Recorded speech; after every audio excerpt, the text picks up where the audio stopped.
What is up?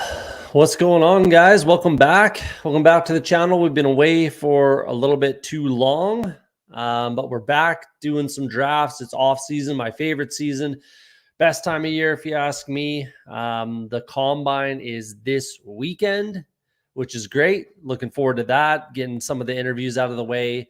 We're going to see 40 times. Some quarterbacks are going to do stuff. Some players are going to do stuff. Some are not going to do anything. To me, I think some guys are kind of missing the boat, and some of them should be doing some things that they're not, namely Drake May. I think he should be throwing. I don't believe he is, which is a mistake in my opinion. So, yeah, I don't know. We'll see how that works, how that looks. One sec here. My audio might not be working properly. It's good. Audio is working. We're good. I had a bit of an audio issue, I thought, but it sounds like we're good.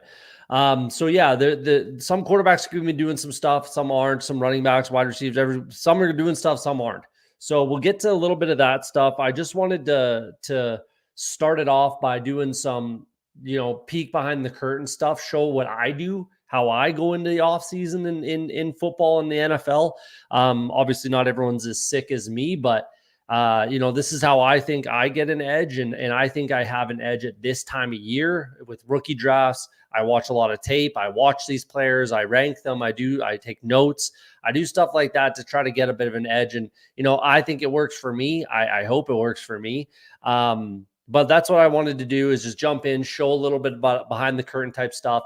And then we'll do a draft. I hope that this isn't too long of an episode. It might be a bit of a long one, but jump in and out, come and check it out later. But let's dig right into it. I don't want to take up any more time because this probably will be a bit of a long episode. So first thing I like to do when I jump into off season is I take a look through kind of cap situations for all these teams. Obviously it's going to change, and the cap is fake. The cap isn't real. I get all that. And it is true to an extent.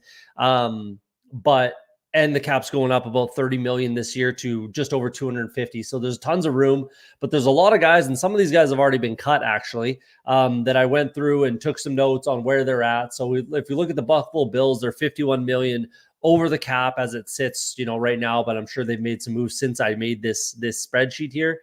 And again, they just gained 30 million. So really it's only 20. Rasul Douglas was basically the biggest kind of cut casualty for them.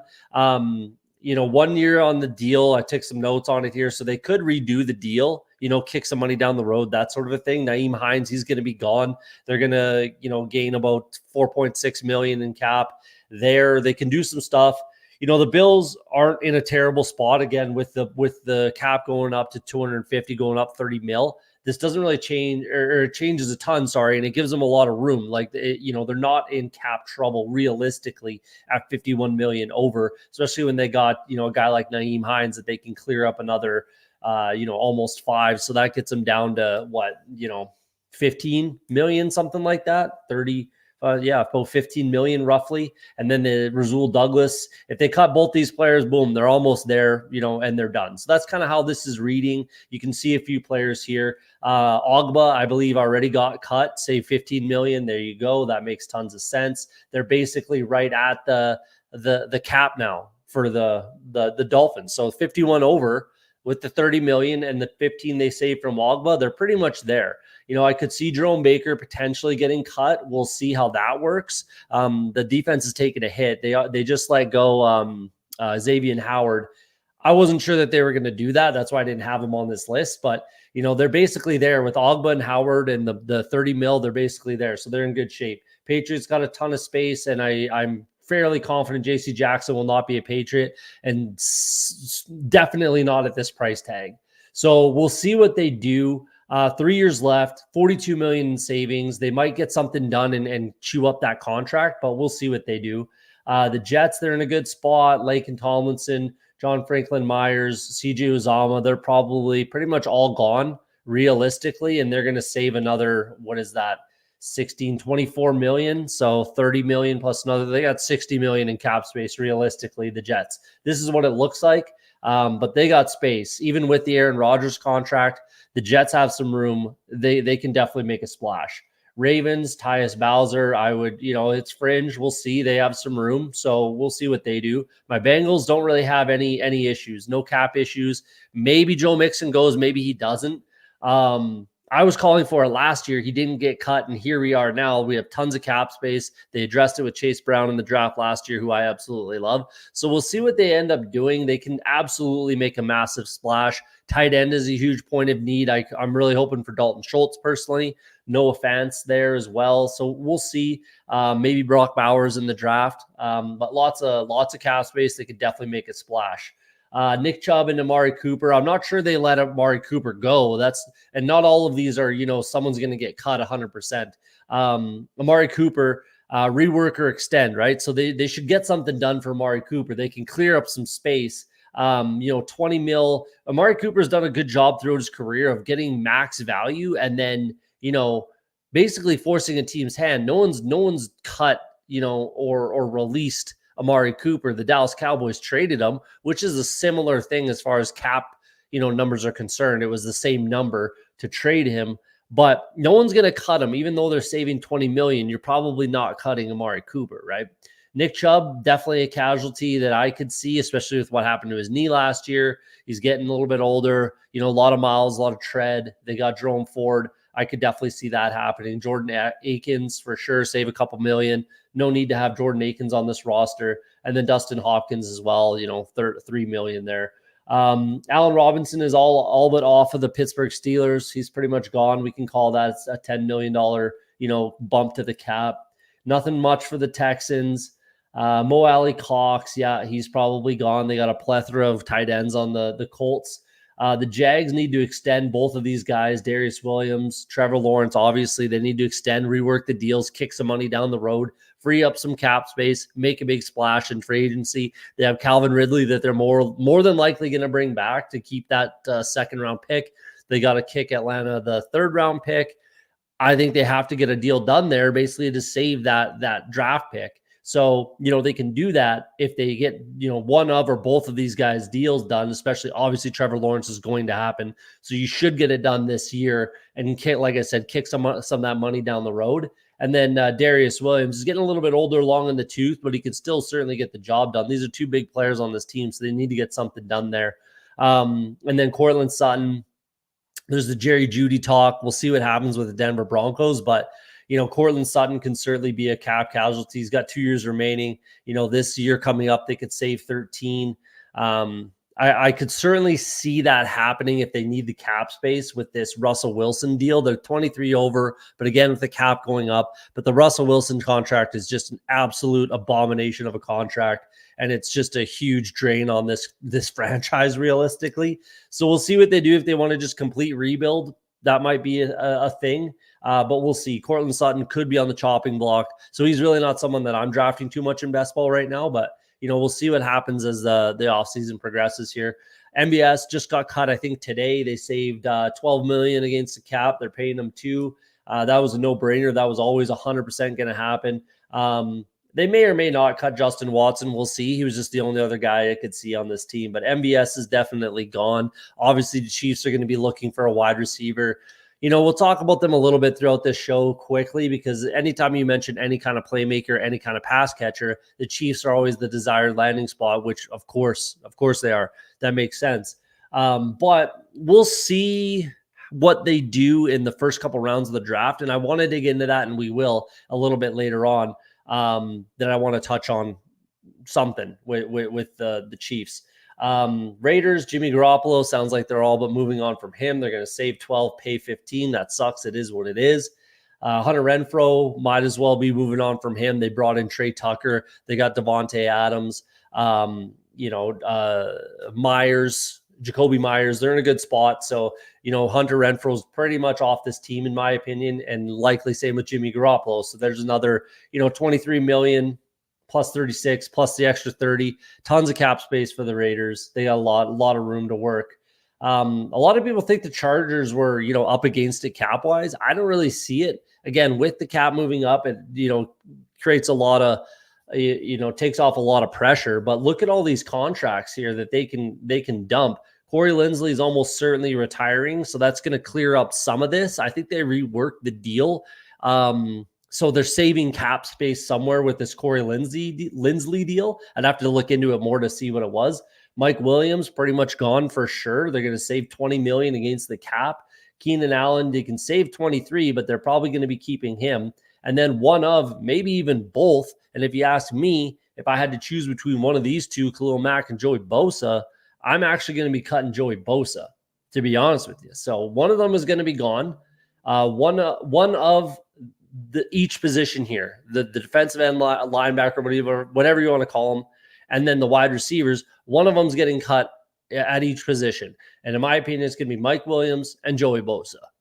We'll see how it works out, but that's what I see happening. And then they're completely out of this. That's 20, 40, they're out of cap. They're out of cap hell, essentially. Plus, with the bump, they now have some room. We'll see what happens. They can go after a free agent running back potentially, but they have more flexibility than I think people thought or gave them credit for whatever reason. But there you go. That's how I see the Chargers. Dallas Cowboys 19 over. They're pretty much good on that now. I don't think Brandon Cooks and obviously not Dak Prescott. I think they both rework these deals and free up, kick it down the road. Jerry already said that he wants to, kind of go all in this year with this Cowboys team. Obviously, you have to bring in a running game.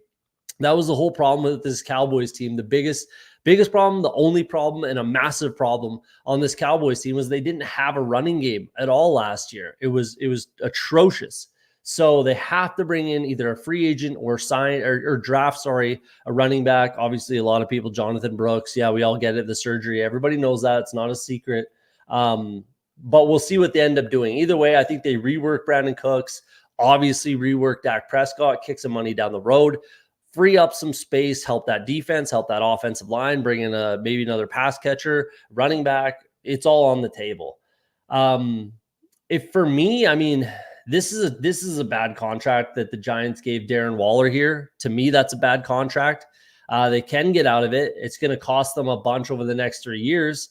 Maybe they can condense it, do a signing bonus, convert a bunch of it to a signing bonus, front end loaded essentially for 2 years, do a 2-year deal, rework it, push it to the front, kick it out the door. He's going to be on this roster, I think, but it's a bad contract is what I'll say. Darius Slayton, maybe he's there, maybe he's not. He's another guy they can save some cap relief. They've been drafting a lot, so I could see them, just moving on from Slayton. They got Wan'Dale Robinson, obviously, Jalen Hyatt. They might be drafting one this year, at 5th overall. I think they're 5th overall. A lot of people are linking a wide receiver there. So if they do, then I think you got to say Darius Slayton's probably off this team, save 6.2. They got some cap space. We'll see what the Giants end up doing. Eagles actually have a fair amount of room this year. Hassan Reddick has been given, permission to seek a trade. We'll see what happens there. If they do, then they can basically get this $16 million. It's going to cost them something to trade him. There's going to be dead cap to trade Hassan Reddick. That's all fine and good. They can free up cap space. Kevin Byard, similar situation. You don't really want to cut Kevin Byard and save $14 million. You want him on your team, but they got to rework this deal, both these deals, unless they trade Hassan Reddick, which again, he's seeking permission for a trade. But Kevin Byard's going to be on this team.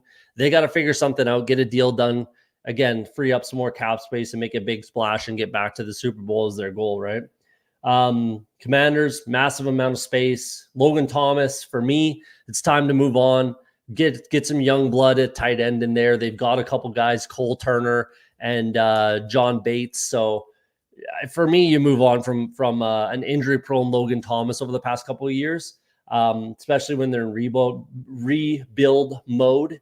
Tress Way, really good punter. I'm never a proponent for trading or paying punters very much personally. Yes, there's some that can change games, sometimes, but it would work the deal, rework the deal, save some cap space. And I know they don't need it. They could just say, fuck it. We're going to pay Tress Way what we're paying them. We have, $73 million. There's tons of room there. So we'll see if they do anything. Bears, Eddie Jackson, I think they already cut. I believe. So that was on here, 14 million. DJ Moore, they're obviously not cutting. He's on here to, create some cap space. They've got they've got 46 million, but they're bringing in Caleb Williams. There's going to be probably another wide receiver there at 9, maybe. We'll see what they do.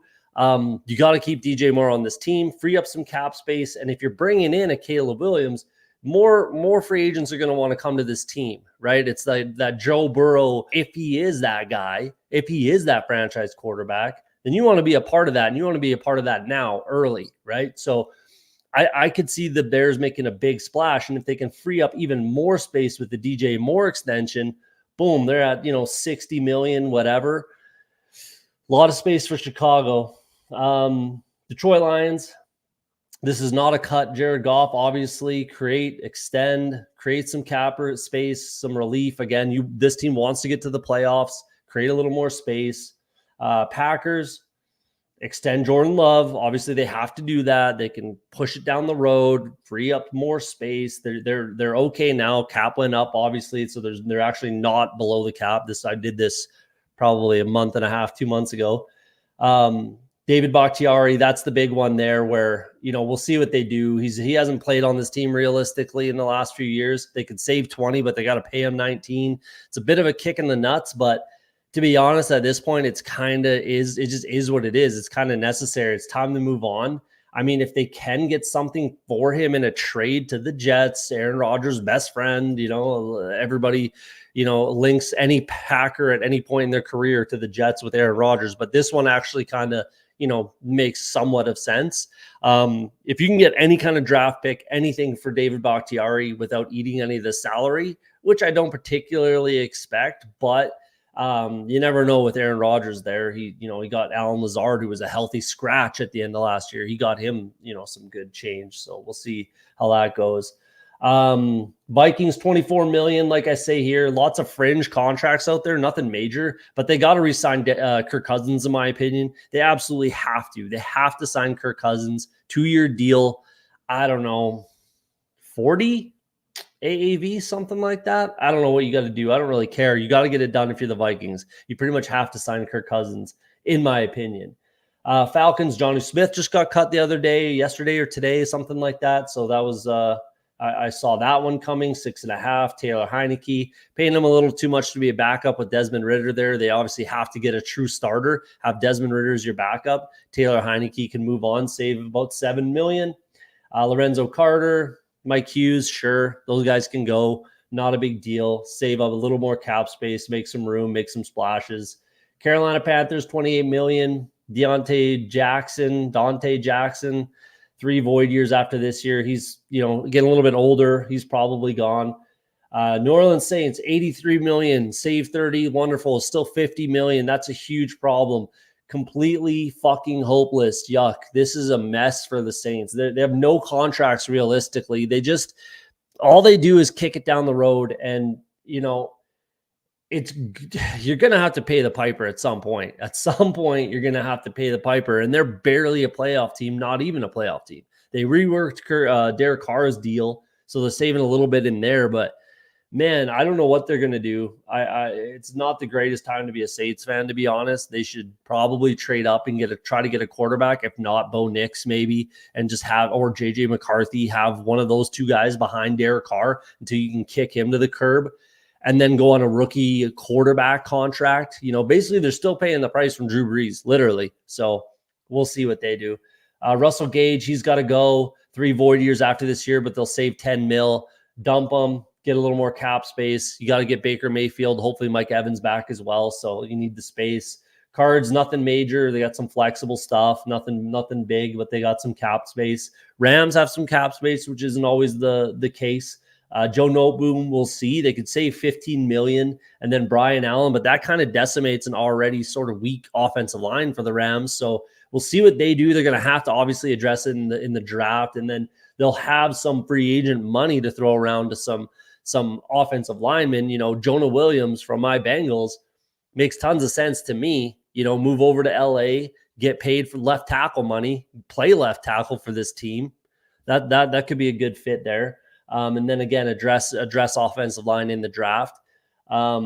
49ers, it's not a big deal, nothing major, some flexible stuff. They have to get Ayuk done with the cap going up, and they can move some things around. They'll be fine, not a big deal there. Seahawks, nothing major, $5 million here, there, they're okay. So this is kind of what I do. I go through every single NFL team. I go through their cap situation. I use over the cap personally, and just see what they can cut, who they can cut. Mostly I'm looking for guys that, may make a fantasy difference, which, I guess the Browns, but Amari Cooper, like I said, he's not getting cut. But Nick Chubb might. So that's a huge one there. Mo Alley Cox, nothing big. Trevor Lawrence not getting cut. Cortland Sutton, I'm not drafting him a ton in best ball right now because he might not be on the Broncos. Again, this team is a bit of a mess, a little bit of cap issues. Russell Wilson's a problem. So that's what I like to do. Go through the cap situation, take a look at every single team, and then kind of, that's where I start essentially. So that we're good with. And now I'm going to go and show you then what I do after all that. Then what I like to do is take a look at all the rookies. Let's start with the fun ones. QBs. So I don't have any notes yet. I haven't watched tape on quarterbacks yet. I watched tape on every single guy on here, on these lists that I show you for each position here. I watch tape on them and I take notes and I say what I think about them. This is not my final rankings, especially for quarterbacks. Caleb's going to be 1. I really like Jaden Daniels, and I think he'll be 2. Drake May, sure. I like Bo Nix more than most, more than probably, I'm not going to say anyone, but more than most, I like Bo Nix. JJ McCarthy might move up. Drake May might move down. Bo Nix might move down. We'll see. Michael Penix, I'm not a Penix guy pretty much at all. He'll be, I guess, 6, which is no man's land, and I don't expect too much out of Michael Penix personally. The rest of these guys, Spencer Rattler might be a guy, but again, I got to watch tape on these guys first. But these are my initial rankings. We'll see. I haven't dug into the tape yet, so I won't get too much into these quarterbacks. But that's kind of how it looks for me right this second. And the top 5 are really all that really matters for quarterbacks, if we're being honest. Unless you get lucky with a guy like Brock Purdy and he also falls into a perfect system, blah, blah, blah. Realistically, these are the only guys that are going to, play a fairly prominent role in fantasy this year. Unless you think Michael Penix is one of those guys, which again, I don't. So let's go to running backs. I haven't put my rankings in yet, but as you can see here, I've kind of started a little bit. It doesn't mean Braylon Allen's my number 1 yet. He's very high on my list. I'm higher on Braylon Allen than most, probably again. But he's going to be a top 3 for sure for me. Trey Benson, top 5. Audric Estime, probably top 3. Bucky Irving, I'm lower on than most, top 8. You see what I got here. Do I like him? Do I love him? Like plus, that sort of thing. So this is kind of how I do it. Again, I put all the names in here. I put their school, obviously you can see, and then I take some notes. A little bit of Derrick Henry, major knee issue for Trey Benson, hits home runs. 80% of Jahmyr Gibbs. That's what I think Bucky Irvin is. I don't think, and 80% might be generous, to be honest, with Bucky Irvin. I'm not a huge Bucky Irvin believer over here. A little bit indecisive, things like that. And we'll see what the 40 does. Marshawn Lloyd, it sounds good at 5'9", 217. What's he going to weigh in at the combine? What's he going to run for a 40? If I see 4.45 or faster and he actually hits these measurables, then it seals it for me. Then I'm loving Marshawn Lloyd, maybe moves up top 3, something like that. So that's kind of, again, how I do it. Even Jaden Sheridan, watched his tape. Nothing really to see there, in my opinion. I haven't watched tape on Dylan Laube yet, but he took some strays from Pete Overzet the other day. If you're on Twitter, I'm sure you saw it.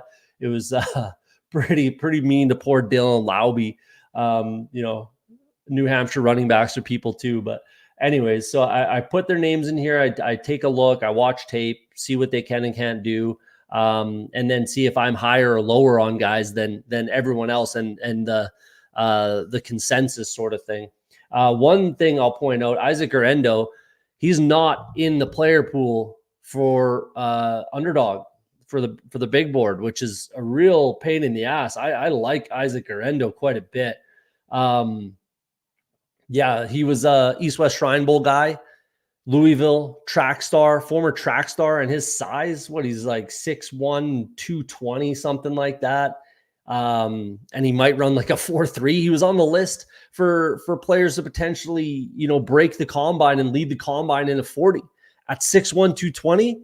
Holy shit, man. Like that's a little bit of Isaiah Pacheco type stuff that from his draft year. So we'll see. That's a name to keep an eye on. Again, he's not in the big board player pool on Underdog, which is a bit of a pain in the ass. But after the draft, depending on landing spot and situation, man, he's going to skyrocket, I think. Ray Davis, I like, maybe not as much as Nick, NF42 on Twitter. Good dude. He's the drum beater for Ray Davis. I'm probably number 2, but I'm definitely on the bandwagon. I'm just, I guess I'm riding shotgun. He's driving, that sort of thing. Cody Schrader, I like. Jalen Wright, I really like. Again, I haven't ranked these guys yet, but that's kind of what I do. Let's go to wide receivers a little bit. I have ranked a few of these, top 5. This is my top 5, and this is staying that way. I'm not changing this top 5 for my wide receivers. Marvin Harrison, he is the number 1 for me. I have Rome Odunze above Malik Neighbors. I see Jamar Chase. I see Stephon Diggs when I watch Rome Odunze. Him, question mark, is he just him? Is he the fucking guy? That's kind of where I'm at with Rome Odunze. I think he might just be that guy, literally. We'll see. But I like him more than Neighbors personally. I see a lot of, Devontae Smith type stuff, Calvin Ridley at one point in his career, those types of things out of Malik Neighbors. He's listed 6', 200.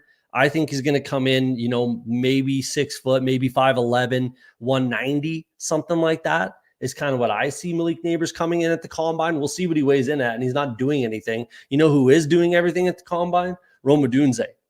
So I like Rome Odunze a lot. He could just be that guy.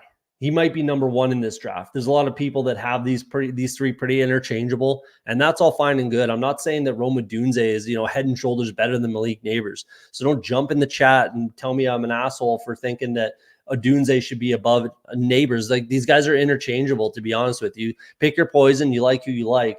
I think Rome Odunze is going to come bigger, maybe a little bit slower, which is extremely negligible at the combine or, in the 40. And when we're talking football speed, and yeah, I think he might end up flourishing as a like one of the best, if not the best, kind of slot receiver for Malik Neighbors. That's kind of the way I saw it when watching tape. We'll see how it ends up. Brian Thomas made you look kind of style and attitude. I'm not even really sure what I meant by that, but I don't know. That's just the vibe I got when I watched tape, of Brian Thomas. It was really fun. It was a fun watch, to be honest with you. And Adonai Mitchell. He's gonna be a guy. I think. I think he's got those extra receiver traits. His stat sheet would have been, and Xavier Worthy for that matter. Xavier Worthy and Adonai Mitchell would have had much better stat lines, in my opinion, if oh man, now I'm drawing a blank. Quinn Ewers. If Quinn Ewers was a decent quarterback, he's really not very good. I don't know why he stayed in school. Or stayed at Texas. Sorry, I know why he stayed in school. He should have transferred out of Texas, if you ask me, because Arch Manning's got to be the guy there next year. Quinn Ewers just ain't it. Like, he just is not that guy. So Adonai Mitchell, Xavier Worthy, Jatavian Sanders, they all would have had better seasons if there was a better quarterback at Texas. Who knows if Arch Manning would be that guy, but either way, that's my top 5 for wide receivers, and it will not change. It will not change. That's how I'm keeping it. I like Rome Odunze that much. And Marvin Harrison, he's just that guy. So guys I like more than others, you'll see here, like plus Xavier Legette, Javon Baker, I like a lot. Jacob Cowing, I think is, a little bit of Tank Dell in there. Troy Franklin, I'm going to pull this to just a like maybe. I don't mind Troy Franklin. I'm just a little worried about his size. It's hard not to see some NVS action in there. It's really hard not to see that out of Troy Franklin. We'll see what his landing spot ends up being. But Yeah, I think I'm a little lower actually than this, like tab here. But Devontae Walker, not a fan. Didn't really see much. I think Walker should have stayed in school. Xavier Legette I like. Roman Wilson I like. Javon Baker. You see who I like and don't like kind of here, and I do have to watch some tape on some more guys. Anthony Gould's another guy that might break the combine at the 40.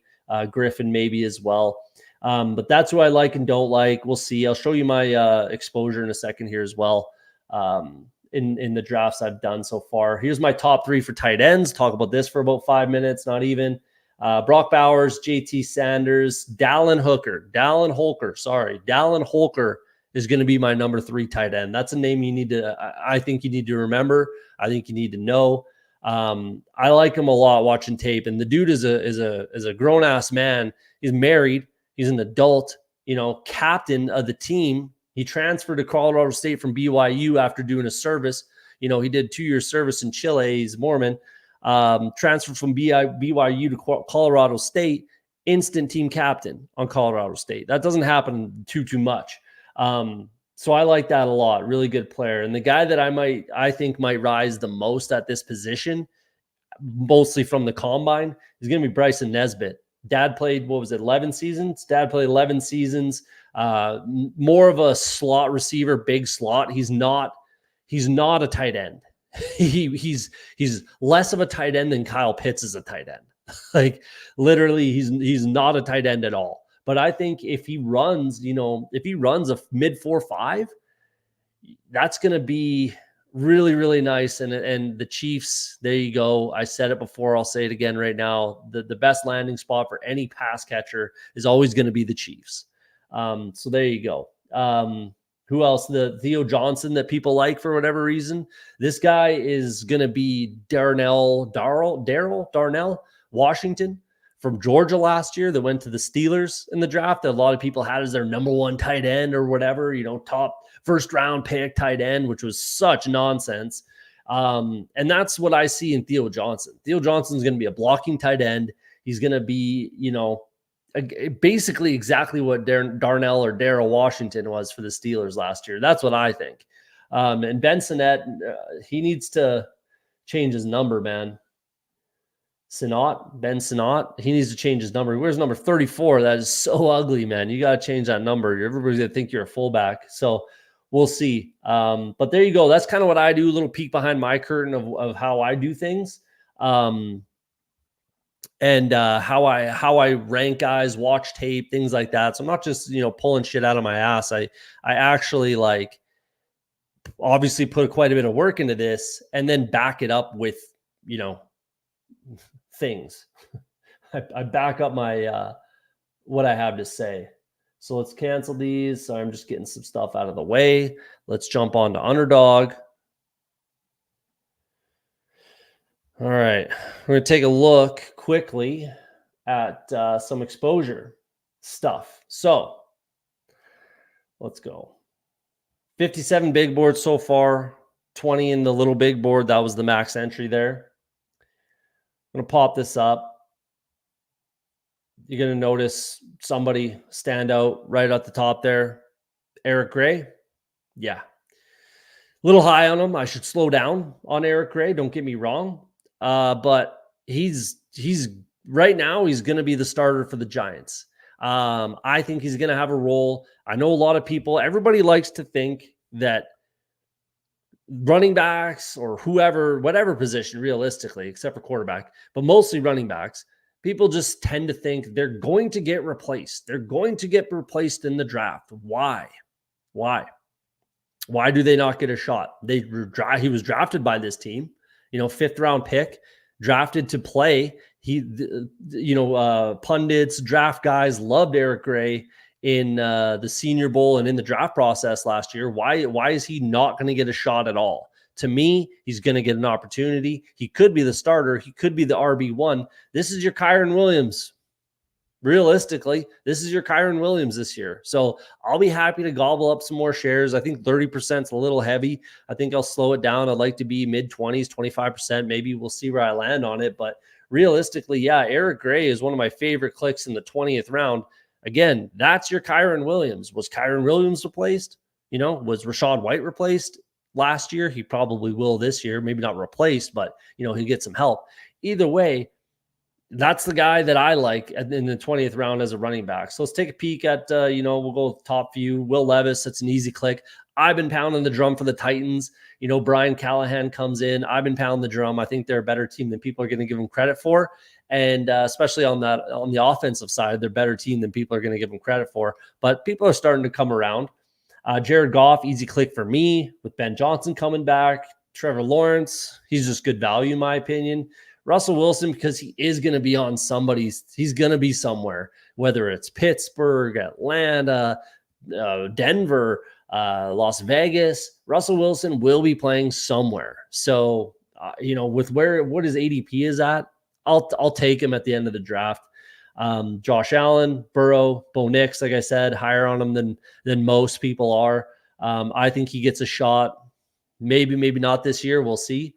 But Anthony Richardson, he's been moving up draft boards. I was gobbling up shares when he was cheaper.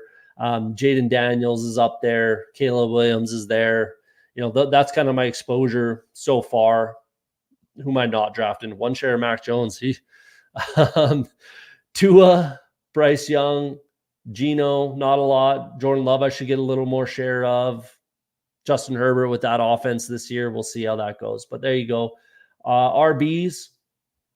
Love my rookies this year. But again, Eric Gray, man, I'll keep taking him 20th round. Marshawn Lloyd, I don't actually realize or know how that got so high, to be honest with you. But, he's a guy that I quite like. Again, if his measurables come in with the 40 time, his height and weight, if it comes in where I think it will, and hopefully where, he was kind of listed at or around there, then I'm super happy with this. James Cook, I think, is a huge value. He's, again, another guy that's moved up the board. But early when this contest first opened, he was going way too late, in my opinion, way too late. And I think he's still going around Rachaad White, which, James Cook or Rachaad White, that's not even a question for me. And anyone that's watched this show throughout all of last season, I was hammering the table for Rachaad White. I was probably the biggest supporter of Rachaad White, driving the bandwagon, and now I won't touch him. I literally don't have a share. So James Cook is the guy for me. He's a big mover for me. I think he's going to have a big year this year. I really do, with what's his face, Joe Brady calling the offense again this year. But again, Eric Gray, I'll keep taking him, gobbling up shares. I do want this to come down a little bit, though. Don't get me wrong. Ray Davis, like I said, I'm not quite there with Nick. I think he said he was at 60% the other day, which is intense. But, I'm probably second highest at 31 right now. Audric Estime, Braylon Allen, those two guys go right around each other. So I kind of just take turns clicking them. That's why it's so high for both, because I literally will just alternate. I'll just take one, then the other, then one, then the other. Jalen Wright, another guy, 30%. Love him. Again, he was going 20th round, 19th, 18th. Now he's going all the way up to, the 16th round sort of thing. So guys are catching on a few of these guys. Zamir White, again, why do people think that Zamir White's going to be replaced? Why do people think Jerome Ford will be replaced? Like it just doesn't make sense. The thought process here just doesn't make sense. When you have a, quality 4.5 yard to carry basically for Zamir White, why is he just getting replaced? I don't really get that. But there you go. Some little bit of my top guys. Let's go to wide receivers. Jahan Dotson, I think, is just an absolute steal. I think I need to slow down on this number too, getting a little bit up there, 40% almost. Same with Adonai Mitchell. I just really like him. If he goes at the end of the first round to a Buffalo Bills, Kansas City Chiefs, a team like that, then I'm laughing with this exposure. But that's not a given. That's for sure. I do think he's a first round pick, but we'll see. We'll see. Brian Thomas Jr., same sort of thing. Again, a lot of the same reasons. And I just love the way he plays. Treylon Burks, like I said, I'm higher than most. Rome Odunze, he could just be that guy. I really think, he could be him in this draft. I really like Rome Odunze a lot. Khalil Shakir, I've been picking up more and more shares of. He could just, again, be that slot receiver that's always done pretty well in this Buffalo offense. Malik Washington, Roman Wilson, Malik Washington, shout out Eric Bimefor. I'm not going to say he turned me on to this player. I knew about Malik Washington. How could you not with the stat line he had? But I didn't know he was going to be as good as he was until I watched the tape. But Eric Bimefor, shout out to him. He's the one that turned me on to the tape. He's the one that pushed him up draft boards, which made me go watch the tape and confirm, yes, I do like him. So I'll definitely be picking up some shares of him as well. Javon Baker, Xavier Legette, Xavier Worthy, Jermaine Burton. There you go. Quick on tight ends, no Fant, Sam Laporta, Dalton Kincaid. I'm high on tight ends this year. I'm drafting tight ends early personally. I think I have a fair amount of Laporta. Laporta, huge exposure, but it's an easy click there as long as it's in the third round for me. As long as he's in the third round and stays there, we could see him move up and probably will see him move up to the second round. But if he stays in the third, I'll keep clicking him. If he moves to the second, and with this exposure, I can slow down because he was going even fourth round early in the contest. So I have my exposure. Kincaid, I still like. Jatavion Sanders. Again, I thought he could have had a better year with a better quarterback. Jake Ferguson, there you go. You see some guys that I like. But let's get into a draft because this episode's already getting way too long. So if you want to draft a quick big board with me, jump in now. Let's get into it. Let's do it. This will be big board number 58. I've got 5. I'm on the clock. I got 5 slow drafts going for the big board. We're obviously doing a fast. Let's do it. Let's get it. 30 seconds, 34% filled so far. And wait for 2 people. So let's do this. It's good. I don't want to wait. I didn't want to sit here and yak about nothing for 20 minutes waiting for this thing to fill. So waiting for 2. Where do I want to be?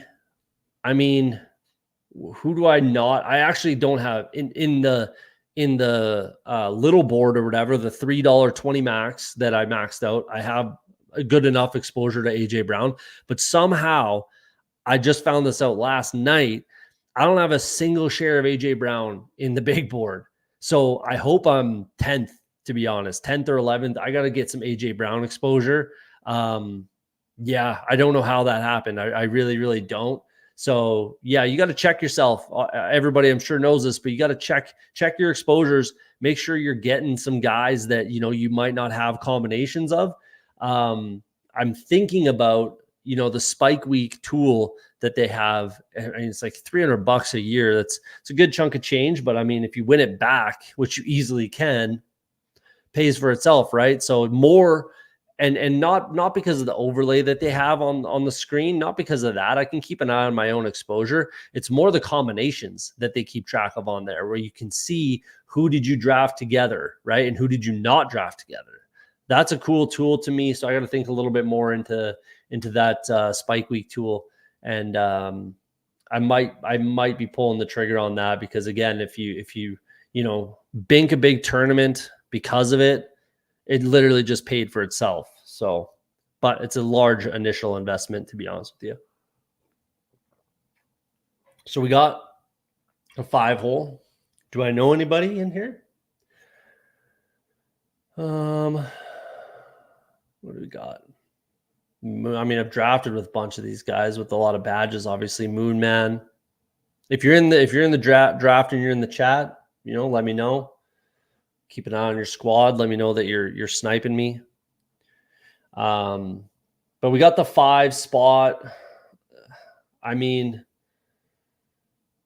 let's see what our Breeze Hall exposure is looking like, because I definitely want to make sure that I get enough Breeze Hall. 8%, 5 drafts, 7 drafts, 12% for Jamar Chase.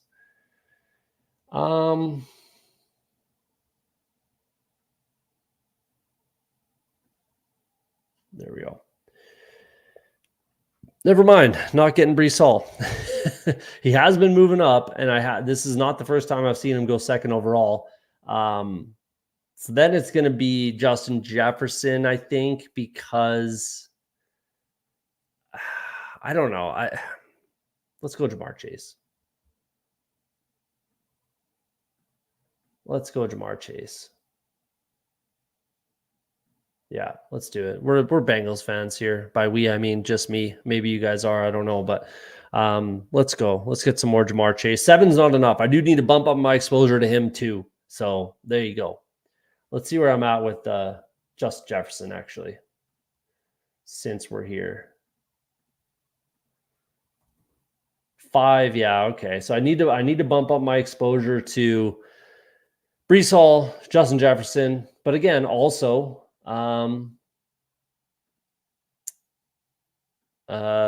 Chase. So there you go. All right. Set up maybe set up a little T. Higgins, Joe Burrow, bring in Dalton Schultz, Noah Fant, and Brock Bowers. That'd be kind of cool. That'd be nice to have that exposure and think that one of those 3 tight ends ends up going to the Bengals. I really want Dalton Schultz. That's my big desire this offseason for my Bengals would be Dalton Schultz signs to play tight end for the Super Bowl winning Cincinnati Bengals 2025 Super Bowl winners. 2024-25. Yeah, I got to get some exposure to AJ Brown. That's just breaking my heart a little bit. Who do I think stands out as not a first rounder that is? Probably Jahmyr Gibbs, I think, is going a little bit on the high side. In theory, obviously Christian McCaffrey, Breece Hall, in theory, Bijan Robinson are all workhorse backs, right? We know that Jahmyr Gibbs is not going to be a workhorse back for the Lions with David Montgomery there. So he's probably the guy that I would see slip out. I think AJ Brown and Garrett Wilson, they were going lower, like ADP of 12 to 14 sort of thing earlier in the draft season, and we've seen Kyron and Jonathan Taylor stayed about there, but we've seen Kyron fall a little bit, and we're going to see these wide receivers get pushed up. One guy that makes zero sense whatsoever, Marvin Harrison Jr. Yes, I have him as my wide receiver 1. Yes, I think he's a difference maker from day one. Yes, I think he's a really good wide receiver. Do I think he's a second-round pick in best ball or in fantasy in general? Abso-fucking-lutely not. That is nuts to me. If he goes to the Arizona Cardinals or goes to the New England Patriots, you're telling me he's a second-round pick? You're telling me he's better than Brandon Ayuk numbers-wise? You telling me he's better than Devontae Adams, Rashee Rice? It's gotten out of hand with Marvin Harrison Jr. I have one share. of Marvin Harrison, and that's because I got him at like 28 or something like that. It was like 8 or 10 picks past ADP. I said, okay, sure, I'll get exposure to him here. It's the only place I'm going to do it because I'm not picking him in the second round, period. Will not happen. So if he's here at 20, I sure as shit will not be taking him. I'll tell you that much. That's just nuts to me. If he was going to, I don't know, the Chargers, if he was going to be going to the Chargers, okay, maybe we can justify that, right? But no, we can't. So could go Josh Allen, could go Ayuk, Devontae Adams. I'm too unsure about the quarterback situation there. Debo can absolutely, I think, should be going higher than Ayuk. I know a lot of people think the contrary, but in an off year where he missed a bunch of games, Debo got more points than Ayuk. I'm going to go Josh Allen here just because I'm gonna go power quarterback. Josh Allen. I'm probably going to go with Joe Burrow, and then I'll be done at 2, which I like to do in these big boards. Typically, I'm taking 3 quarterbacks, right? But if I'm getting obviously Josh Allen and Joe Burrow, I'm only taking 2. But then that frees me up for some rookies, whether it's at running back or tight end. So another way I like to do this is if I'm taking a Josh Allen, let's say I can get Dalton Kincaid. If I can then back that up with, like a Kyle Pitts or a Jake Ferguson or, David Njoku or something like that, and I can go two tight ends, then I can just absolutely smash running back and wide receiver. It's not something I do on every draft, that's for damn sure, but it's something I like to mix in a little bit of, thinking that I've done a good job and thinking I have an edge on rookies and guys like Eric Gray, stuff like that. If I believe that I have an edge doing that, then that this sort of a strategy makes sense. So again, I'm not doing it in every draft, but it's something I like to mix in, just to change up my exposures and my structures. So that's a little tidbit, little nug on what I like to do. Really hoping it's Chris Olave, and it is wonderful. I wasn't drafting him early, and that was a mistake by me. I think in this Clint Kubiak offense, he can be an absolute stud, and Derek Carr is good enough. He's good enough to get him the ball. So I'm trying to scoop up more and more shares of Chris Olave is what I was getting at there. I do want to talk about the Tank Dell Nico Collins situation. I will be taking Tank Dell around here. Third round pick, I'll take Tank Dell. But Nico Collins, where he's going, mind you, I said the exact same thing last year, and he kind of blew up in my face. Not really, because I was right for about half the year until Tank Dell got hurt, and then Nico just blew up. So I'm not going to fall into that trap. I'm not taking Nico Collins where he's going. I will mix in some Tank Dell where he's going. But I think Nico's blown way up the draft board, especially if they bring in a free agent or draft a wide receiver, which a lot of people are saying is a high potential. I think it's a potential as well. So, if they got Mike Evans somehow, which isn't out of the question whatsoever, what does that do to Nico Collins' value? I'll tell you what it does. It absolutely fucking tanks it. So yeah, that's something that I'm kind of not loving about the Houston Texans this year. I was all over Tank Dell last year as a free pick, one of my highest exposed players, and then it shot me in the nuts when he got hurt right before the fantasy playoffs and best ball playoffs. So that broke my heart quite a bit, but I've still got him all over the place in dynasty leagues and stuff like that. So I'm a big Tank Dell fan and believer. Always have been. Since draft season last year. If you watch this channel, you know what I'm talking about. So, yeah. Where do we want to go here? 7 more picks. I mean, if he's there, I'd love to get some T. Higgins action. It would make tons of sense for this build.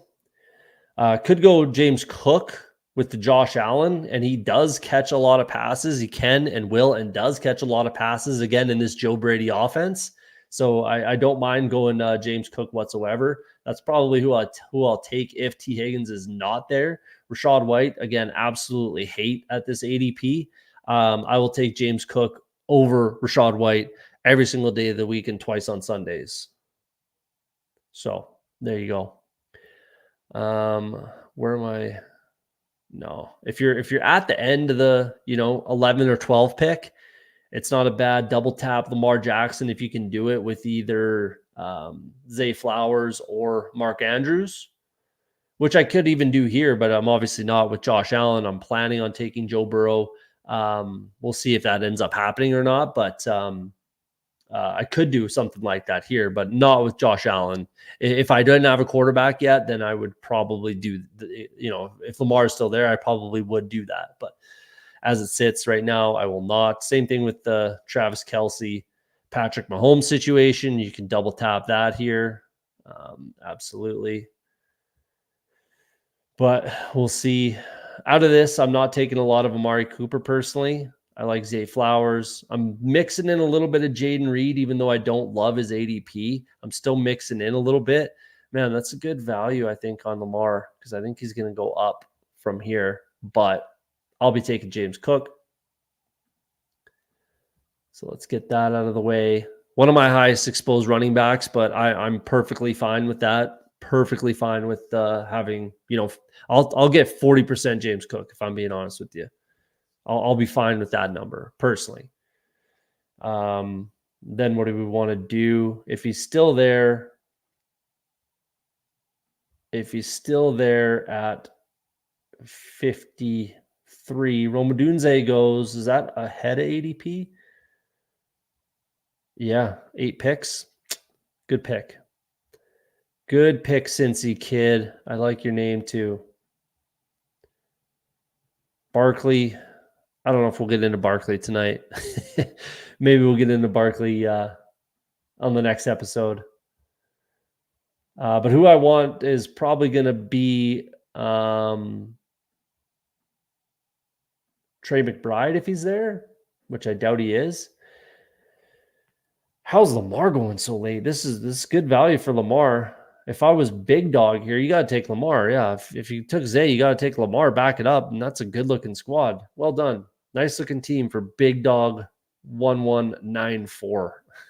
Not sure about that name, but I like the squad. Lamar, Zay, Ayuk, Diggs, and McCaffrey. It's a good draft out of the one spot, getting some value on Lamar, 9 picks past ADP. That's not going to happen every time. This has got to be unique. 5-pick discount on Ayuk. That's a nice, unique team too. Nice. I like it. So yeah, Trey McBride is where I'm going. Again, I'm really hoping that Kincaid is there with my next pick, which might throw it for a loop because I want Joe Burrow. But where did T. Higgins go? Right there. Perfect. So as long as he's there for me at 68, Joe Burrow, then Joe Burrow should be there, hopefully, at 77. Obviously, I'm asking for a lot here. I'm asking for a couple picks slide, 2 picks, nothing major for Dalton Kincaid, which is possible because obviously I have Josh Allen. And then I'm asking for, a 6-pick slide on Joe Burrow, which again could happen because I have Jamar Chase and the T. Higgins drafter is behind me. So Burrow's probably going to go right here at 65 is where I could see Joe Burrow going. Would make tons of sense if I'm this guy. But I'm hoping that's not what happens here. I'm hoping that's not what transpires. So theoretically and hopefully my next 2 picks are already decided. Fingers crossed they're both still there. Then that's a pretty deadly looking team. With these 2 picks, I like them as standalone, value standalone players, whatever you want to call them, one-offs, whatever you want to call them. I like Trey McBride and I like Chris Olave, but that also brings in the backdoor Derek Carr, which I don't love, but I'll do it. And Kyler Murray, which I do quite like with the Trey McBride. I think in that Marvin Harrison Jr. share that I was talking about, I brought in Trey McBride and Kyler Murray. So I have the full, theoretically, Arizona stack on that one. If it goes that way, which I do anticipate. I do think that that's how it goes. So Blue Dog didn't take him yet. Again, he's probably going to go with Joe Burrow at 65. No one's really getting out of line either. There's been some slides, but no one's really getting out of line. That's a good setup for Philly, Hipster Harden. Big Dog, I like what he's doing there. Nothing wrong with this. Yeah, some good-looking squads. No one's getting out of line. That's what I like to see. A little bit of run on running back right now. This is kind of your 0 running back, number 3 straight. That's a risky strategy. Let's zoom in a little bit on this. Get you guys a little better view. There we go. There we go. So yeah, that's a risky strategy. This is the got distracted there. This is the 0 RB, take your first RB kind of run area, which is exactly what Hipster Harden just did. 3 for I can't get behind that quite yet. There's another 0 RB. Another 0 RB. Yeah, that's the new. That's the new strategy. It's what wins everything, allegedly. So if Joe Burrow goes, he's going to go right here. Hopefully he does not. And then I'll have a shot at him at 77. Terry McLaurin. All right, fingers crossed. Fingers crossed, boys. Shouldn't go here with Travis Kelce. All right, I should be able to get Dalton Kincaid. Should be able to get Dalton Kincaid. Doesn't mean you will. Does not mean it will actually happen. There you go. Case in point. I don't know if this guy's, this is, why? Why? Just the full KC stack and then you go and grab I guess you could say maybe they play each other week 17. Sure. I am going to take Joe Burrow here and just wrap up quarterback.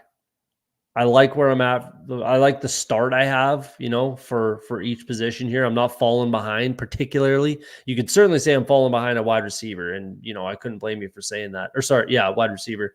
And I couldn't blame you for saying that. But again, if I think I can catch up, which I do, then no harm, no foul. Definitely want to go one of these two guys. Don't love the ADP here for always injured, glass hamstrings, Christian Watson. I do mix in a share here and there, but typically only when he's fallen past ADP. Won't be going quarterback for the rest of the draft, obviously.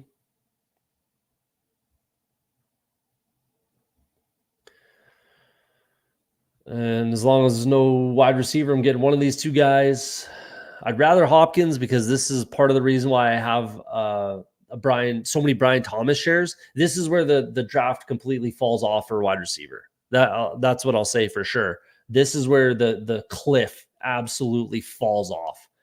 In my opinion, after Brian Thomas, it's just an absolute minefield of question marks, realistically. So do I want to go D-Hop or Brian Thomas? I'm going to go Brian Thomas in this instance. If I didn't have a second quarterback, I would want to bring in, the option of having a late Will Levis. So again, that's another reason why I have a fair amount of Will Levis, because I do things like that where I open doors. I'm just open doors for myself for the end of the draft to add some mini stacks, some 1 or 2 player stacks, or I could do Will Levis and Chigakonkwo to bring in with my D-Hop that I took earlier in the draft, that sort of a thing. Again, same thing with Chris Olave. Then you bring in Juwan Johnson and Derek Carr late, Trey McBride. You can bring in Kyler Murray, and maybe Michael Wilson if you want late, that sort of thing. So yeah, depending on what I'm doing at quarterback and the rest of my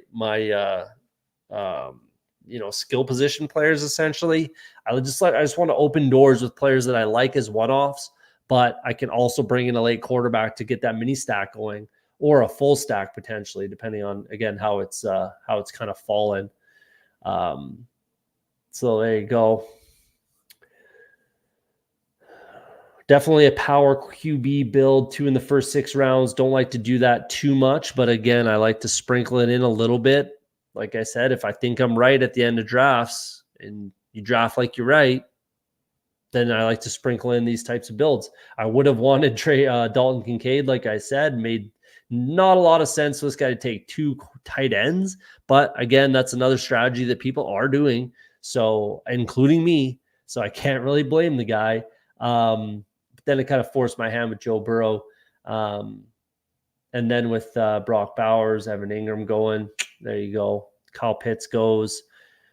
I might have to be taking 3 tight ends, which is not the end of the world, obviously, unless I can get David Njoku. If I get David Njoku, I'll do it. Jake Ferguson, maybe. But again, there's another cliff. That's another, position cliff, if you ask me.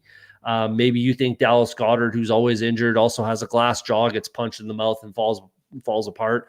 That's from a previous episode not too long ago. And there's video evidence of it. But anyways, David Njoku and Jake Ferguson, then a huge cliff for me. TJ Hawkinson obviously is just towards ACL. He's going to be hurt for a bunch of the season. We'll see how he responds. Who knows? And then Dallas Goedert, I just had a spiel about that. I do like Cole Kmet, especially because, again, you can do DJ Moore, early in the draft, bring in Caleb Williams and Cole Kmet, and then have that full Chicago stack. I like that one. Dalton Schultz is a good piece that I like as well. But basically after Jake Ferguson, and even with Jake Ferguson potentially, I have to take a third. So if I got David Njoku here, for this build, I'm done with McBride and Njoku. And if I don't get Jake Ferguson, and even if I do get Jake Ferguson, I might still be taking a third tight end. So we'll see. We'll see how it goes. And with this build, I might just have to take Dalton Schultz if I can get him, because it makes tons of sense. If I think the Bengals are going to get Dalton Schultz, which is my hope, and I feel like they certainly could, my hope as a fan, right? And I think they can actually pull that off. Then, yeah, I might have to put that together.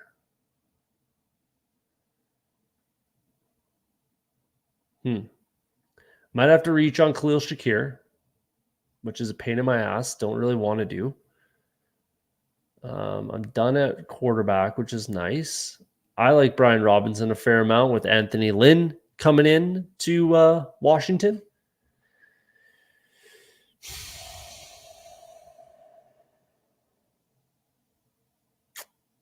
I'm going to go with Jake Ferguson, and I'm going to be done at tight end.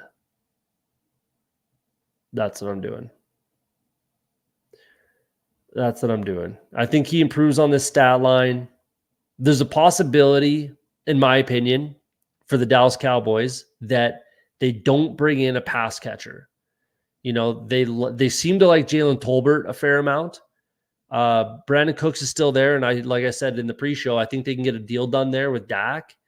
You know, they got obviously CeeDee Lamb, and then Jake Ferguson. They need running back help. They need a running back or two or three. Realistically, they need running backs. They don't really need pass catchers, you know? So I'm going to just go with that. And again, he's the last guy that I'll take in a tight end build. So that's what I'm doing here. I'm going to be done, and I'm just going to stack and hammer running back and wide receiver. So with what I'm doing here, I think I'm just going to scroll down to Khalil Shakir. I really want to guarantee that I get him. I missed out on Dalton Kincaid. It is what it is.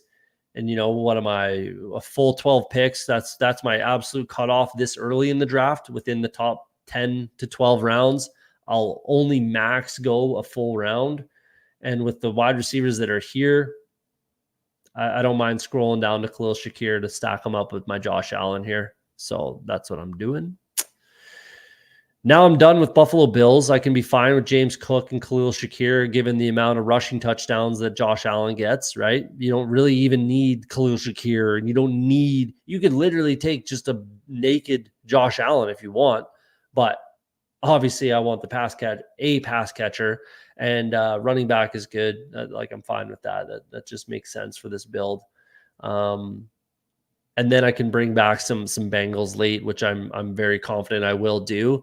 And you'll probably see the one that I like more than the player that other people like, Iasovis and Charlie Jones. I actually like Charlie Jones more this year with Tyler Boyd almost certainly not coming back for the Bengals and T. Higgins being there. The reason Iasovis got the stat profile that he did and he got the playing time that he did is because T. Higgins was hurt a fair amount last year. And then Iasovis was playing for T. Higgins. Tyler Boyd was healthy pretty much all year, played pretty much every single game, most snaps, that sort of thing. And Charlie Jones is the direct handcuff backup, whatever you want to call it, to Tyler Boyd. So I see Charlie Jones moving into the slot this year with T. Higgins and Jamar Chase, and then Iasovis is kind of your rotational move-around guy, plug-and-play kind of guy if someone gets hurt, whatever, that sort of a thing. So I actually like Charlie Jones more. We'll see if I'm right on that, but that's kind of my take on it, and I'm drafting more Charlie Jones than I am Iasovis, that's for damn sure. But other people seem to disagree. We'll see. We'll see who's right on that one. But with this build, I would love if Chase Brown was there. I would certainly take him with what I'm doing here. I don't think he will be, so I'm not too worried about that. But where am I going next? This is I was saying this the other day to the Fantasy Dog Pound Pat on the Twitter machine the other day. This is the range right here where I love to hit my second running back. typically I'll, it'll be more of a hero running back build where it'll be like Brees Hall or Christian McCaffrey or, a stud, or Bijan, like a stud first round running back. And then I'll wait until right here, this 10th round, Chuba Hubbard, Roschon, Zamir White, Chandler, even Charbonnet, Jerome Ford, Benson. These are the guys that I like to take as my RB2. Again, in that kind of a hero running back. I'm not calling this a hero running back with James Cook.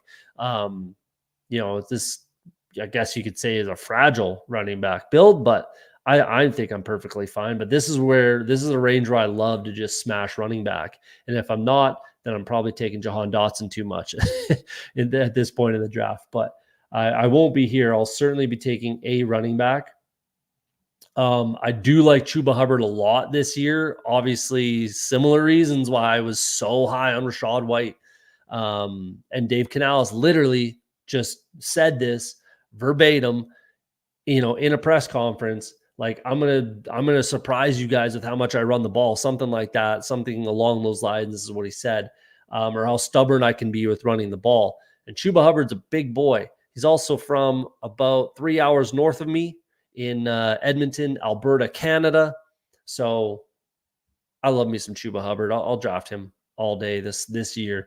Wasn't so big on him last year. I actually thought Miles Sanders was going to be good in that offense. Turned out to be absolutely terrible. And Chuba Hubbard was the guy. I'm a firm believer in Chuba Hubbard this year, especially with Dave Canales, who I absolutely love as a coach. I was talking him up all year last year, did a whole episode basically on Buccaneers and Dave Canales is what it ended up being, more or less, because I had like 3 Buccaneers players on that, including Rachaad White. But yeah, that's the biggest reason why I'm a big Chuba Hubbard fan this year. And then I'm going to double tap RB in this range because I just really like the range. And if not, it's either Jahan Dotson or Adonai Mitchell. But I just really like this RB range too much to not, try to hammer it, especially with what I've done. I'm done at tight end, done at quarterback, so I can just hammer these skill position players. And I'm happy with Chase, Olave, right? So I'm happy right now with my wide receivers. And then it's going to be Zamir White. Yeah, it's definitely going to be Zamir White with Antonio Pierce still there. That coaching staff, man, on a side note here, that coaching staff for the Raiders is fucking stacked. That is an all-star coaching staff. Like, they have former head coaches, former coordinators all over the place. Like, if you don't know, now you know, and go look at their coaching staff. If they had a capable quarterback, they need to do everything they can to trade up and get a quarterback. With the weapons that they have at wide receiver, I think Zamir White's perfectly fine. Their offensive line is okay. Their defense needs a fair amount of help, but they can get it done in free agency and get some help in the draft. But if they get a quarterback, man, with the absolute just buffet of knowledge in that coaching room, man, I think the Raiders can be actually a good team. We'll see. We'll see on that. But I think the Raiders can be a really good team. Again, they need a quarterback, though. They need a quarterback, which is why I think it's on the table that Russell Wilson is a Las Vegas Raider next year. We'll see. But they just need a guy that's better than Aiden O'Connell, obviously. Like, not trying to, have AOC just catching strays out here for no good reason, but man, he's just not the guy. He's good enough backup, I suppose. But even Russell Wilson is better than Aiden O'Connell in the NFL. I think most people would certainly agree with that. At least I hope you would. If not, then you're a little silly. Jerry Jeudy, I have one share of Jerry Jeudy, and I think he fell 50 picks past ADP. I think I got him at like 180 something. He's steadily falling. I think it's more likely that Jerry Jeudy's on the Broncos than Cortland Sutton, if I'm being honest, just because of the contract situation and the cap situation for that terrible looking team. And he's a bunch younger. That's just kind of how I see it, but I don't really like Jerry Jeudy. Never been a big fan. I think I was team Jeudy last year because I got talked into it which is on me. That's completely on me. But I certainly won't be this year unless he falls. If he's there at 149, 20 picks past ADP, we'll see. Maybe I'll close my eyes and click his name. It'll definitely be, if he's there, it'll definitely be Xavier Worthy. That's not even a question. And there he goes. So that sucks.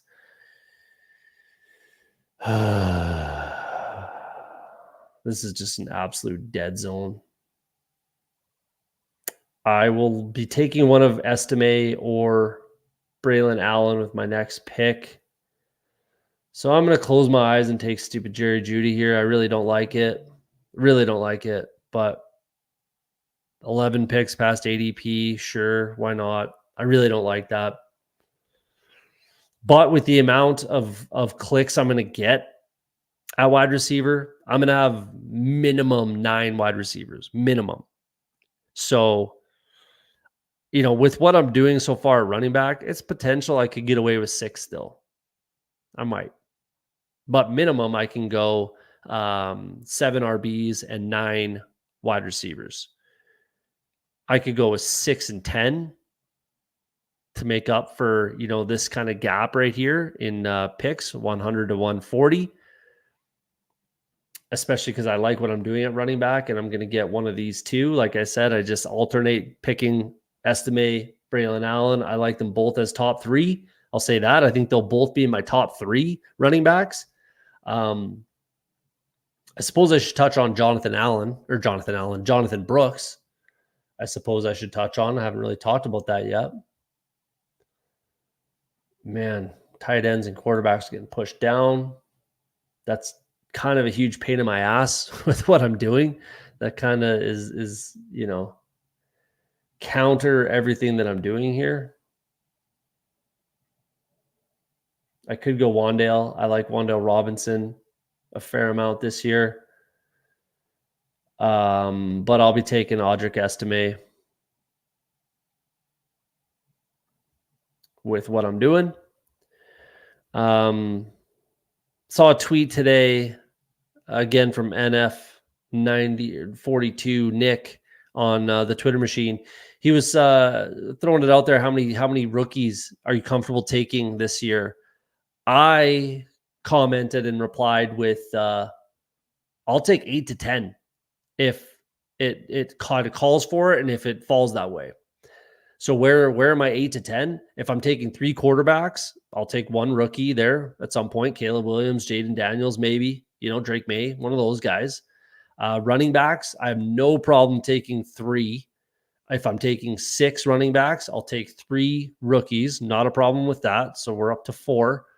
Wide receivers, no problem taking 4 or 5 total, right? If I'm picking 8, then let's call it 4. So then I'm up to 8 right there. And then if I'm taking 3 tight ends, this is a 3-6-8-3 build, which is the majority of my drafts personally.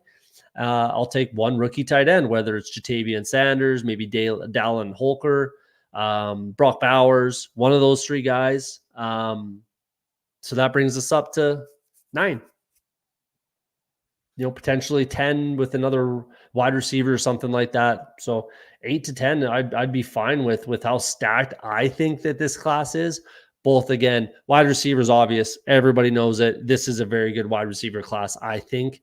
But I think there's quite a bit of talent at running back, even though there's 0 top-end talent. And you can say that about Jonathan Brooks if you like. I will not be saying that. And again, I'll talk about him maybe on the next episode. So Saquon Barkley and Jonathan Brooks are the 2 guys I owe you for next episode. But I would not put Jonathan Brooks as a top-end running back talent in this draft personally. So again, there is no top-end, high-end, first-round running back in this draft. But there's a ton of talent. There's a ton of guys that can come in and actually be a starting running back for sure. How many guys are drafted in the 3rd, 4th, 5th, 6th, 7th round that become starting running backs in the NFL? Tons, right? So, there's nothing to say that Audric Estime or Braylon Allen don't get drafted by the LA Chargers and they're just a crusher. Like, I'll say this about Braylon Allen. Well, I'll say this about Braylon Allen. One thing I said out loud while I was watching tape on Braylon Allen, I said it to myself sitting in my basement by myself. Imagine Braylon Allen in Michigan's offense. So if Braylon Allen gets drafted by the Chargers, he might score 20 touchdowns as a rookie. So we'll see. That's where I'm hoping Braylon Allen goes. In case I didn't just spell it out for you, I'll literally say it. That's where I'm hoping Braylon Allen goes. That's the number one spot for pretty much anyone, obviously. And there'll be some pundits on the Twitter machine talking about that, like they're breaking ground or something, or moving mountains to find that information. But yeah, it's just it's right in front of anyone, to be honest with you. Do I go to Mario Douglas? Sure. Sure, why not? Yeah, sure. Only because I already took Jerry Jeudy, so I would take Marvin Mims here, but I already took Jerry Jeudy for now. I'm regretting that even more. Tyler Algier is a guy that I got to mix in more. Someone was just talking about him the other day. Might have been on Fantasy Dog Pound talking about Tyler Algier. He should be higher because he is the direct handcuff to Bijan Robinson. So he should be higher on this list. Like if you think that Elijah Mitchell's direct handcuff to CMC, which of course you can do, they're going in the same range or a similar range. Mind you, it looks like Algier is moving up, that's for sure. But I got to mix in a little bit more of Algier. I do. Jalen Wright went already. He's flying up boards, 163, man. That's why I got so much exposure where I did. Once upon a time, you can get him in the 20th round. Who is this? Jim Money. Jeez, he took Marshawn Lloyd way ahead of ADP too, which is fine. Yeah, that's why I got so much exposure early, because it's drying up. Mind you, I still think there's value there. I'll take him in this range. I have taken him in this range already, and I'll continue to do that. So I still think there's value there personally. So should I just take? I was just talking up Tyler Algier. Yeah, I mean, I don't know why I don't. Makes sense for this build. There is a lot of good wide receivers here, though. But again, we're drying up at RB. So yeah, let's go Tyler Algier. So what am I building out here? I don't know if I can get away with 6 running backs with what I got. I think I got to go 7. So 7 and 9 wide receivers is kind of what I feel like I back myself into. I'm pretty top heavy here. I feel like obviously there's a huge gap. Hero wide receiver, if you will. Yeah. I'm not exceedingly happy about my wide receiver position. That's for sure. But I'm hoping I can just kill it with volume. Is my hope. My Hope Bishop. Shout out Hope Bishop.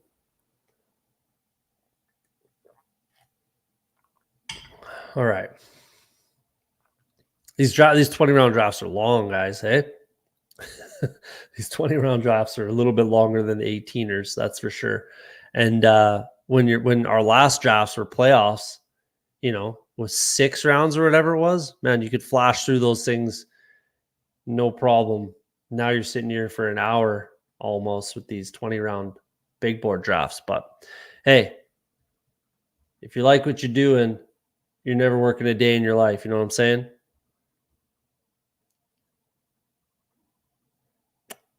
Trey Palmer, I would like to go with there. Jalen Hyatt, Blake Washington, no mind. Ricky Pearsall. Ricky Pearsall just made, I don't agree with the whole list anyways, but, he knows a lot more than me.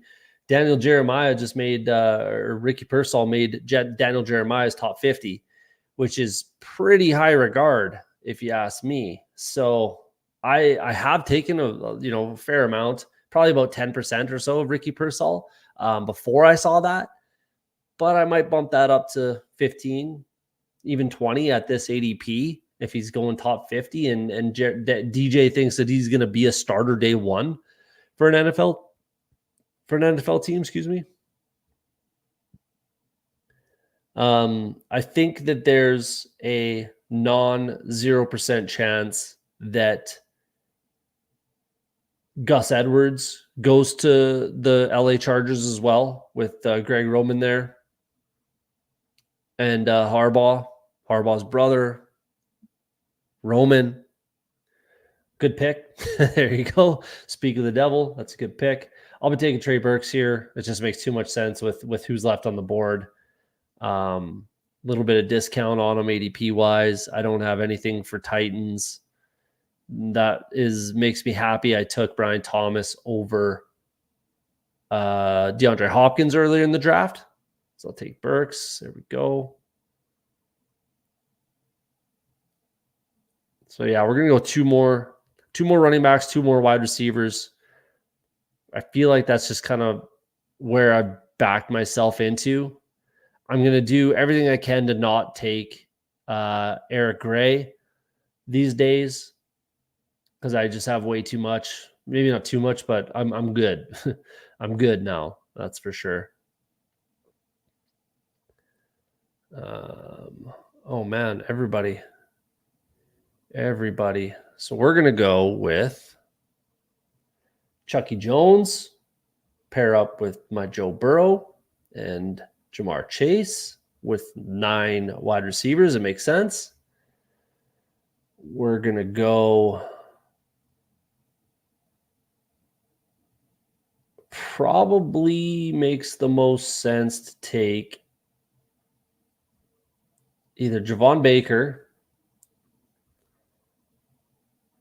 maybe Gibson. But I got a bit of a plan there, so I'm going to take Baker with Jones. There's no other. Yeah, I definitely have to take a rookie. I feel like I have to take a rookie here. It would have been Pearsall, but I'll take Javon Baker. So I'm basically done with Charlie Jones. I'm basically done at wide receiver. Now I need 2 running backs. And I'm going to take a guy that everybody's going to hate me for taking, which I don't care about. And I have my reasons, and I'll explain them to you when I pick that player. And then I kind of want to go, I got to go with the rookie. I really feel like I got to go with the rookie. And one guy I just watched tape on recently that I really liked is Isaiah Davis. So remember I was talking about Isaac Pete Guerrero, he's there, but Isaac Guerrero is not, which is super frustrating. Because this is like the type of draft, this is the type of spot that I would absolutely take Isaac Guerrero for sure. But we can't. That's how she goes. You win some, you dim some, boys. That's how she goes. So I can take Charlie Jones with my last pick, 236. I highly doubt anybody takes him. Doesn't make any sense for anyone to take him. If they do, good for you. I'll zig and zag when that happens, if that happens. 221, I could take Davis. So who's my next pick? Yeah, I'll take this guy with my next pick. And I'll explain my reasons when we get there. Everybody loves to hate on this running back. Everybody loves to hate on this guy. And I understand why. And I wouldn't be picking him if I didn't feel very strongly that he would be on this team. I just think he's going to be on this team and he's going to be the kind of backup. And in the, 18th round, the last pick of regular, best ball and the, one of the last picks in big boards, if I can get a direct handcuff or a direct backup and might even have a little bit of a role on his own, then yeah, I'm going to take that. So who am I talking about? It's not Chris Rodriguez that people like. I have a couple sprinkles. It's not Israel Abanikanda, who I also have some sprinkles and I like. It's not Gainwell, who I have. It's Alexander Mattison. I'm going to start mixing in a little more shares of Alexander Mattison. Why? I think he's on this team. He's, they're not going to save any money to cut him. And if you heard the interview by, oh man, what's his name? Kevin O'Connell. If you saw his interview at the combine the other day, he basically alluded that were not going to be prioritizing running back. And I believe that not only because I know what I know with the contract situation, they also have Trey McBride. It's definitely not Danny McBride. Dwayne, they also have Dwayne McBride on this roster. He was a practice squad player. Obviously, I think the starter is going to be Ty Chandler, and he alluded to that in the interview as well, and that I agree with it. But Alexander Madison's under contract. He's on this team. He's not going to not be on this team. They save $600,000 or something and pay him $4 million.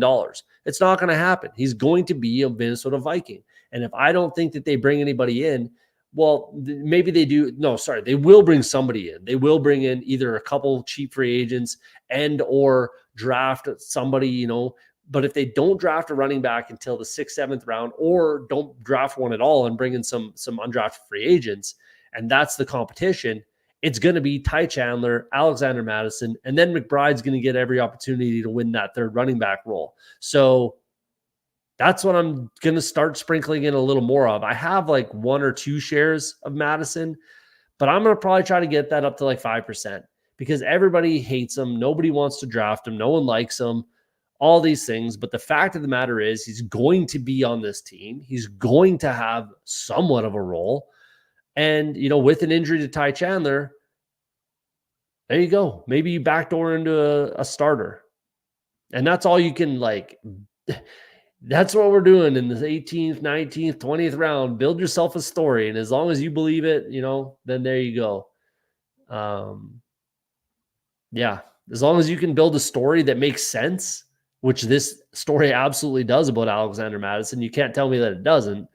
Then he's draftable, And the only reason I took him here, I could have probably waited and taken him at 221. The only reason I did is because I know who I'm picking. These are the guys that I'm picking. No one, it's not going to fall in any certain way that I'm going to change my mind, to be honest with you.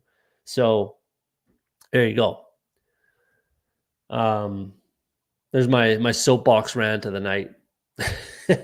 There's my soapbox rant of the night, and it's about Alexander Mattison. I never thought that those words would come out of my mouth, if I'm being honest with you, but here we are. So, yeah, I'm going to start mixing in a little bit of Alexander Mattison, especially when I don't have any other Vikings. It's a complete one-off. He's going to be on the team. He's going to be a Viking, and there you go. So we're building out a 2792, which is a little bit on the rarer side for me. But obviously I'm extremely happy with my quarterback situation. Very happy with my tight ends. I'm completely fine with my running backs, completely fine. And I'm kind of so on the fence about my wide receiver room, if I'm being straight up. I hate this Judy pick, but I got a discount. Don't love Demario Douglas, but there's no one else around that I wanted. Don't mind Burks, I guess. Javon Baker's got to go to a good landing spot. We'll see. So, yeah, that's kind of just what's happened, where it's fallen. There's your update. So, we're in a good spot. But let's run down the team.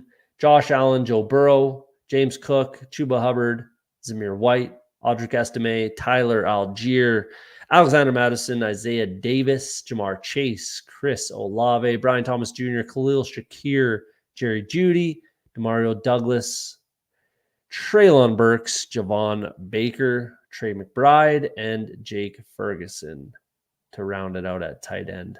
It's a good-looking squad, I think. I think it's a good-looking squad. Kind of wish I had more rookie wide receivers in here. But that's how she goes. Only 4 rookies. So what I was saying earlier, I'd get up to 10, but obviously not in a build like this. It just, I kind of want a little bit more. I'm not going to say guarantees, but I want a little bit more And it's certainly not certainty. I don't know what the word I want to look for is here. I guess roster security, we can say. I know where these players play, except for Jerry Jeudy. He may or may not, but I think he'll be on the Broncos. Either way, I have roster security with these players. Maybe they don't live up to expectations, but they're going to play. They're more than likely going to be playing for these teams. Wow, Luke Schoonmaker sighting. That's the first time I've seen him drafted.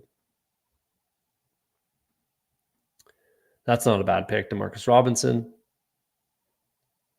Out of nowhere, out of left field, Luke Schoonmaker. Doesn't even have Dallas. That's interesting. That's an interesting one. Oh, Pete Guerrero.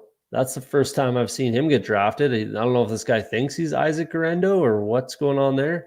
I don't know who this guy is in real life. I'm going to have to Google this name right now. Charlie Jones, my last pick. We got to see who this guy is because that's a little that's a strange one. I don't know that name. Petey the Jet. That's a good nickname. Monmouth from 2019. This guy's been in the NFL for a little while. Interesting. Killer draft pick, man. Artillery Frost. That takes the cake. I'm glad that was on stream. That takes the cake for the worst pick I've ever seen, I think, in my life. That makes no sense. Interesting. Very interesting. Anyways, we're going to wrap this up. Leave a like and subscribe if you don't mind. Going to be back at it. This is episode 1, so we'll be doing some drafts. I won't, do too much of the behind the scenes stuff anymore, so the episodes won't be as long as this. But yeah, leave a like if you can. We'll see you next time. Keep an eye on Twitter and hit the notification bell to see when I am going to put out an episode and go live. It'll probably be next week. I'm a little bit busy this up until next week, this weekend and things like that. So like I said, turn on the notification bell, keep an eye on Twitter. I'll promote it on there. But like I always say on Off the Schneid, if you're afraid to be wrong, you'll never be right. Hopefully tonight we were right and we drafted a winner. But take it easy, guys.